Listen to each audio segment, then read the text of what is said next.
What happens when the guardian of justice becomes the very face of oppression? Inside a courtroom where every word holds the weight of the law, a brilliant black woman, sharp, respected, unshakably composed, rises to speak truth. But what followed wasn't justice. It was an insult, a dismissal, a public attempt to silence brilliance with arrogance. The judge thought it was over. He thought he'd made his point. But 10 minutes later, the courtroom doors opened, and what stepped in didn't just shift the energy, it changed everything. Because when the White House picks up the phone mid-trial, you know the story is bigger than anyone imagined. Stay with us. What happened next didn't just make headlines, it made history. And by the end of this video, you'll understand why no one who witnessed it will ever forget her name. And if you believe stories like this need to be told, make sure to hit that subscribe button. Because the truth deserves to be heard loud, clear, and often. The courtroom was electric, buzzing with quiet anticipation. Every seat filled, people standing shoulder to shoulder along the walls. Journalists clutched notepads, legal observers whispered into recorders, students leaned forward, and families watched with wide eyes. This wasn't just a hearing, this was history in real time. A defining moment in the fight for civil rights, and the entire country was tuned in. At the heart of this tension stood Danielle Hayes, a black woman, a constitutional law expert, and an unshakable pillar of truth. She wasn't here to impress, she was here to make history. Years of battles in the legal trenches had sharpened her. No theatrics, no raised voice, just precision. Her reputation was built on taking down discriminatory laws one clause at a time. In courtrooms where others shouted, she dissected, calmly, surgically. That morning she wore a tailored black suit like armor, her voice steady as steel, her presence undeniable. There was a quiet authority in the way she carried herself, like someone who'd faced storms far greater than this and come out standing taller. She stood, cleared her throat, and began delivering her testimony. Her words were clear, methodical, anchored in precedent and truth. But then, before she could even finish her second sentence, "Sit down. This court doesn't need lectures from activists." The words landed like a slap across the room. Judge Ronald Whitaker, white, late 60s, stern. Known for his discipline in the courtroom, his version of order always carried a weight that felt heavier for certain voices. His tone was cold, his delivery deliberate. A throwback to an era where power wasn't questioned, especially not by someone like Danielle. The air was sucked from the room. Gasps echoed. Cameras clicked. Some people looked away. Others stared, stunned. The shift in energy was instant, like lightning in slow motion. But Danielle didn't flinch. She didn't shrink. She looked straight at him. Not with rage, not with fear, but with something far more dangerous to someone like Judge Whitaker, unapologetic self-respect. She spoke, clear, calm, deliberate. "With all due respect, Your Honor, I'm here as an expert witness. Silencing me compromises the fairness of this court." It wasn't defiance. It was truth, spoken plainly. And in that moment she stood taller than the bench itself. But the judge didn't back down. His jaw tightened. His fingers curled around the edge of the bench like he was holding onto power by the fingertips. The silence deepened, thick with tension. This wasn't about legal protocol anymore. This was about ego, about control. And Danielle had just lit a match in the middle of a powder keg. What happened next wouldn't just shake the courtroom. It would echo all the way to the nation's highest halls of power. Before we dive into what happened next, take a second to subscribe. We bring you real stories that shake systems, and this one is just getting started. And Judge Whitaker? He had no idea what storm was about to hit. The courtroom thundered as Judge Whitaker's gavel slammed down with brutal finality. "Bailiff, escort this woman out of my courtroom now!" Silence. Not the usual kind, the thick, suffocating kind. It was as if time had frozen mid-breath. No one moved. Not the reporters, not the audience, not even the bailiff. Then gasps, audible, sharp, collective. Chairs creaked as heads turned, phones were raised, red lights blinked, cameras rolled, and at the center of it all stood Danielle Hayes, still, unshaken, her spine straight like a steel rod, her eyes focused, no tears, no raised voice, no pleading, just a silence so powerful it screamed louder than outrage. She didn't beg, she didn't argue, she embodied resistance the way only someone who's fought 1,000 silent battles can. The bailiff hesitated. He looked at the judge, then back at Danielle, unsure. But she didn't wait to be touched. She walked herself out, each step a masterclass in grace under fire. And as she passed through the heavy courtroom doors, her silence echoed louder than any protest. Outside, the storm had already begun. Twitter erupted. Within minutes, the clip of Judge Whitaker's command and Danielle's poised exit was everywhere. Danielle Hayes shot to the top of trending topics in over a dozen cities. News anchors scrambled, activists shared, celebrities reposted. Outrage was instant. Tweets lit up the feed like a fire. Thrown out for doing her job? She wasn't disruptive. She was disruptive to their comfort. A black woman silenced again. But something had shifted. What Whitaker intended as public humiliation had backfired. Because while the courtroom tried to shame her, the world watched her rise. Danielle Hayes wasn't just a legal expert anymore. She was a symbol, a spark, and symbols are far more dangerous than witnesses. What Judge Whitaker failed to see, what his outdated power couldn't comprehend, was this. He hadn't just dismissed a woman.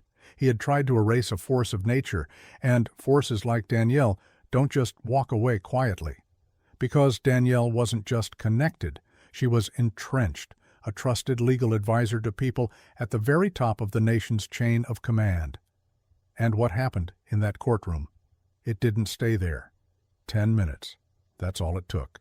10 minutes later, the most unexpected knock was about to come to his door, and with it, the beginning of his reckoning. Stories like this don't just happen, they spark movements. Tap that subscribe button so you never miss a moment when the powerful are held accountable. Exactly 10 minutes after Danielle Hayes was escorted out like a criminal, the courtroom doors didn't just open. They burst open.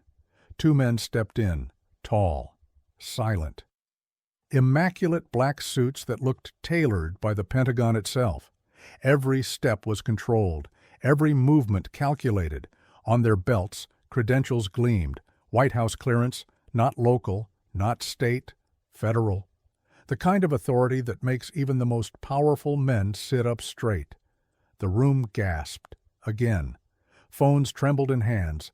Jaws fell open. No one knew what was about to happen, but everyone knew something big had arrived. The men didn't glance at the cameras, didn't acknowledge the murmurs. They walked, direct and unwavering, straight to the bench, and locked eyes with Judge Whitaker. One of them spoke, calm, measured, but his voice hit like a command carved in stone. "Judge Whitaker, you're required for an urgent matter. Please come with us, now."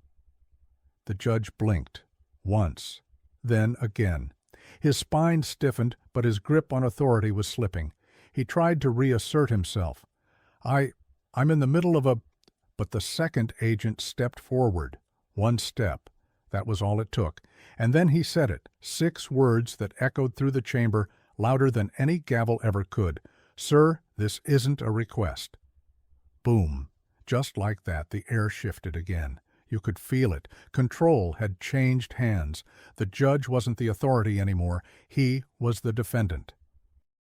The room, silent 1 second, erupted the next. Murmurs turned into a tidal wave of whispers, gasps, and disbelief. Whitaker looked around, to the bailiff, to the court reporter, to the jurors. But no one stood with him, because in that moment he stood alone. The agents didn't move. They didn't argue. They simply waited, silent as a verdict already decided, and under the eyes of every witness, every camera, every screen across the nation. The judge stood, but he didn't rise with power. He rose like a man who just realized he had overplayed his hand in front of the wrong audience. He walked through the private exit, no dignity, no explanation, just footsteps echoing down a hallway where his gavel meant nothing. And then the whispers solidified into truth. Danielle Hayes wasn't just a legal expert. She wasn't just a powerful voice. She was a direct advisor to the president's legal board, a trusted ally in the very room where federal justice was shaped. And the video of her removal? It hadn't just gone viral. It had gone straight to the West Wing. This wasn't courtroom drama anymore. This was national accountability. And for the first time in Judge Whitaker's career, the gavel was no longer in his hand. By sunrise, the story had escaped the courthouse and gripped the entire nation. Headlines blazed across every major outlet. Federal review launched after judge expels legal expert mid-testimony. Danielle Hayes, the woman who made the system flinch. Justice interrupted. Department of Justice investigates racial bias in courtroom shutdown. Judge Whitaker, once untouchable, once feared, was now under the white-hot spotlight of the Department of Justice. His courtroom, once his private stage, had become a national crime scene of power abuse. And the people? They weren't quiet. Petitions surged into hundreds of thousands of signatures. Legal think tanks demanded accountability. News anchors debated live. Hashtags flooded every platform. We stand with Danielle. Reclaim. The court. Justice. Speaks. The courthouse went into damage control mode. A formal apology was rushed out to the press. Behind closed doors, frantic calls were made. Danielle Hayes was offered a return, this time not as a guest, but as a guest of honor. Armed security, a formal introduction, full acknowledgement of her title as a presidential legal advisor. But Danielle? She didn't go back, because she had already outgrown that courtroom. Instead, she stood before a nation, at a podium framed by flags, under lights meant for world leaders. Cameras broadcast her image to millions, and this time she didn't need permission to speak. She looked straight into the lens. Her voice, calm, measured, unshakable. I wasn't silenced. I was amplified. And then she paused. The world held its breath. Again. Then came the words that would be quoted, reshared, and etched into the walls of classrooms, protests, and future courtrooms. Power doesn't come from a gavel. It comes from standing tall when the world tells you to shrink. She didn't stop there. Justice isn't about who wears the robe. It's about who refuses to kneel. No applause. Not at first. Just silence. The kind of silence that comes after a truth too big to ignore. And then a wave. Applause. Cheering. People rising to their feet, not just in that room, but across living rooms, schools, law firms. Because in that moment, Danielle Hayes didn't just win. She redefined what justice looks like. She became a symbol for every voice that had ever been silenced, dismissed, overlooked, not as a victim, but as a vanguard. What happened in that courtroom wasn't just an outburst. It was a mirror, held up to a system too used to silencing the very voices it fears most. What began as a simple testimony became a national reckoning. Danielle Hayes didn't scream. She didn't plead. She stood still, so the world could finally see what dignity under pressure really looks like. Her silence? It wasn't surrender. It was strategy, power, waiting, building, until the moment it struck with undeniable force. Because when the system tried to bury her voice, it only amplified her impact. This wasn't just about a judge. It wasn't just about a courtroom. It was about every boardroom, classroom, and courtroom where voices like Danielle's are still being questioned, ignored, dismissed. She didn't just reclaim her voice. She carved a path for every black woman told she doesn't belong. She turned injustice into momentum and resistance into revolution. Her message now lives beyond that day. When the system pushes you down, rise so high that the world can't look away. Because truth, it doesn't whisper, it roars. And justice, it doesn't ask for permission. It arrives with purpose, and it never bows. If this story moved you, if it made you think, made you feel, then join us. Subscribe, share this video, and help amplify voices the world needs to hear.